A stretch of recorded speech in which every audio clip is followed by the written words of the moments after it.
नमस्कार, अभिनंदन और स्वागत है आपका ज्ञान सागर क्लासेस के ऑनलाइन प्लेटफॉर्म पर। प्रिय विद्यार्थियों, आज एक नई अपडेट के साथ मैं फिर उपस्थित हुआ हूँ। आज की अपडेट है अलवर जिले को लेकर। अलवर जिले में एनटीटी कार्यकर्ताओं के फोरम स्टार्ट हो गए हैं, जिनकी मैं आज आपको कंप्लीट जानकारी दूंगा कि उनके लिए क्या योग्यता चाहिए, एनटीटी का कौन सा डिप्लोमा वैलिड होगा, और सर हम लगेंगे तो हमारे कितनी वेतन होगा, और सर हम लगेंगे तो किस क्षेत्र में लगेंगे, कौन कौन सी तहसीलों में निकली है, कौन कौन सी जगहों पे निकली है, उन पे अपने चर्चा करेंगे। ठीक है भाई, सबसे पहले अपने चर्चा करते हैं कि जो वैकेंसी है राजस्थान आंगनबाड़ी सीधी भर्ती है, यानी कि इसमें कोई भी लिखित परीक्षा नहीं होगी। कार्यकर्ता और सहायिका की भर्ती है। ये किसकी है? कार्यकर्ता और सहायिका की भर्ती है, और इसमें 12वीं पास होना अनिवार्य है। इसके साथ साथ आपके पास एक डिप्लोमा होना चाहिए जिसका नाम है एनटीटी, नर्सरी ट्रेनिंग टीचर का डिप्लोमा होना चाहिए। प्रिय विद्यार्थियों, याद रखना ये 2 ईयर का होना चाहिए। कितने ईयर का? 2 ईयर का होना चाहिए। कितने ईयर का होना चाहिए? 2 ईयर का होना चाहिए।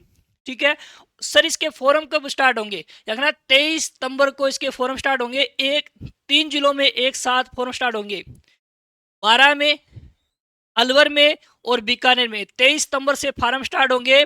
बिना किसी देरी के फॉर्म भर देना। और फॉर्म सर कैसे रहेंगे? तो ऑफलाइन मोड में रहेंगे। ठीक है, तो फॉर्म शुरू अलवर में, और केवल ये आखना ये महिलाएं ही कर सकती है, इसमें पुरुषों की भागीदारी नहीं है, केवल महिलाएं कर सकती है। और महिलाएं भी कौन सी कर सकती है? जिन्होंने 2 साल की एनटीटी की हो। आपको इस वीडियो में संपूर्ण जानकारी दी जाएगी भी।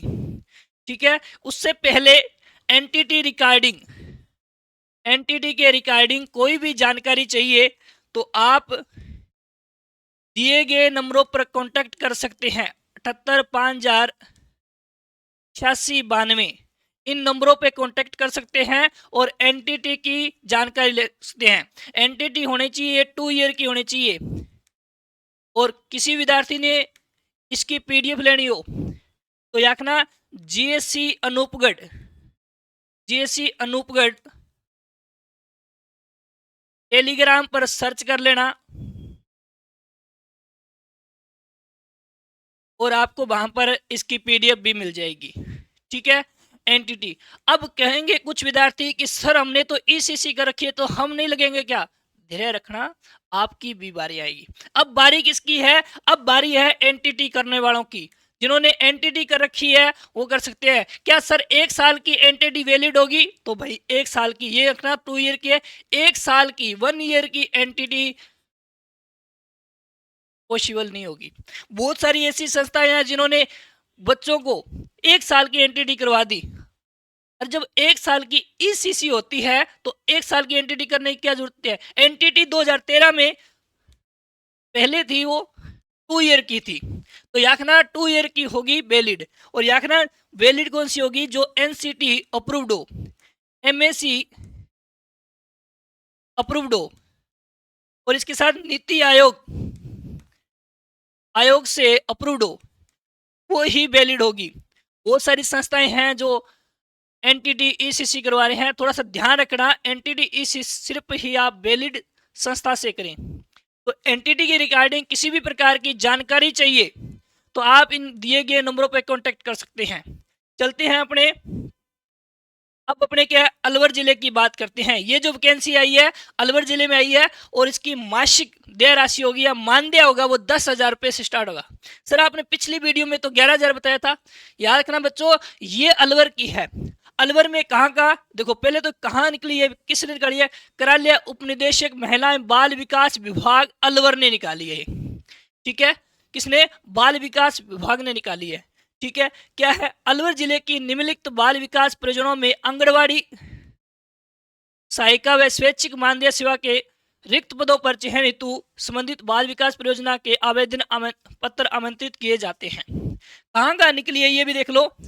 एक तो है अलवर शहर में, बहुत सारे आगे दिए हैं, आप पीडीएफ भेज दूंगा, पीडीएफ देख लेना। ठीक है, फिर लक्ष्मणगढ़ में, फिर गोविंदगढ़ में, फिर राजगढ़ में, फिर रामगढ़ में। यानी कि गढ़ पकड़ लेना आप। क्या पकड़ लेना? गढ़। जितने भी अलवर जिले में गढ़ है, सभी में वैकेंसी है। कौन कौन सी वैकेंसियां निकली है? यखना आंगनवाड़ी की और उनकी सहायिका की। फिर रैनी में, थानागाजी में, उमेरन में, बालाडेरा में, मालाखोड़ा में, कल्याणपुरा में, कठुमर में, गारू में, मुड़िया में आदि जगहों पर क्या निकली है? वैकेंसी निकली है। अच्छा, यहाँ ना इसमें SC ST ये भी ध्यान रखना कि किसकी SC की कितनी पोस्टें निकली है, ST की कितनी पोस्टें निकली है, ये भी थोड़ा सा ध्यान रखना आप, ये भी थोड़ा सा ध्यान रखना भी। ठीक है, तो चर्चा करते हैं अगले चैप्टर में। अब देखो, ये थोड़ा सा इसमें विवरण दिया हुआ है, मैं बताऊंगा आपको एंटिटी कहाँ मांगते हैं, सब कुछ इसमें क्या है। सबसे पहले विधवा यदि कोई महिला है तो विधवा हेतु प्रमाण पत्र के रूप में पति की मृत्यु का प्रमाण पत्र या पुनर्विवाह नहीं किया इसका आवेदन पत्र घोषणा में चाहिए। यानी कि कोई भी महिला जो विधवा है वो एनटीटी करना चाहती है, एनटीटी कोर्स में इनक्लूड होना चाहती है, तो उसको प्रमाण पत्र देना होगा कि मेरे पति इस दुनिया में नहीं है। यदि कोई तलाकशुदा भी है तो वो भी इसमें फॉर्म भर सकती है। ठीक है, आगे आवेदन करता महिलाओं के घर में शौचालय एवं उसका नियमित उपयोग किए जाने से संबंधित घोषणा पत्र। यानी कि जो महिला, जो मेरी प्यारी बहन इस भर्ती में लगना चाहेगी उसके घर पे क्या होना चाहिए? शौचालय होना चाहिए।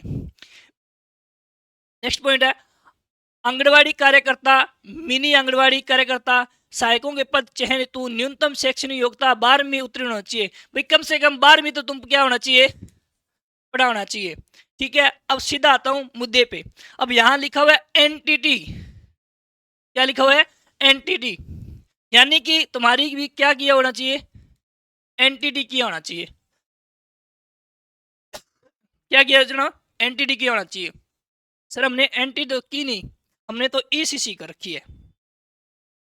चलो भाई, अब थोड़ा सा देख लेते हैं। ये थोड़ा सा घोषणा पत्र है जो कि मैं आपको टेलीग्राम ग्रुप पे और व्हाट्सएप ग्रुप पे डाल दूंगा, आप पढ़ लेना। थोड़ा सा, थोड़ा वीडियो लंबी हो जाएगी, अपने शॉर्ट जानकारी देनी है अलवर जिले को लेकर। ठीक है, अब देखो एनटीटी और ईसीसी में फर्क क्या होता है सर? एनटीटी और ईसीसी में फर्क क्या होता है सर? फर्क वही साफ है। फर्क क्या है साफ? ये तो क्या होती है? 2 ईयर की होती है, और ये क्या होती है? 1 ईयर की होती है।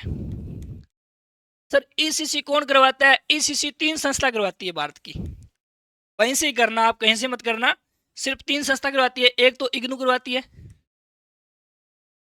एक एनआईएसओ बोर्ड करवाती है, और एक आईडी यूपी करवाती है। आईडी करवाती है। आईडी एक संस्था है, ये करवाती है। ठीक है, नॉर्मल सी फीस है, 1 साल का कोर्स है, ये कर लेना। सर ईसीसी की भर्ती आएगी? बिल्कुल आएगी। बिल्कुल क्या है? ईसीसी की भर्ती बिल्कुल आएगी, 100% आएगी। अभी 7 जुलाई 2025 में खाली पद पूछे गए थे, तो खाली पद राजस्थान के स्कूलों से 8,800 बताए गए थे, और संभावना है इस ईसीसी की भर्ती आने की 62,000 प्लस वैकेंसी आने की संभावना है। जो ईसीसी करेगा वो अपने ग्राम पंचायत में लगेगा, जिसके लिए न्यूनतम योग्यता होनी चाहिए वो 12वीं पास होनी चाहिए, और सबसे बड़ी बात ईसीसी का डिप्लोमा किया होना चाहिए। ये जो भर्ती निकली है वो एनटीटी पे निकली है, क्या ईसीसी पे भर्ती निकलेगी? बिल्कुल निकलेगी भाई, इसमें कोई प्रॉब्लम ही नहीं है, ईसीसी पे भर्ती निकलेगी। ठीक है भाई, तो थोड़ा सा ये देखना भाई।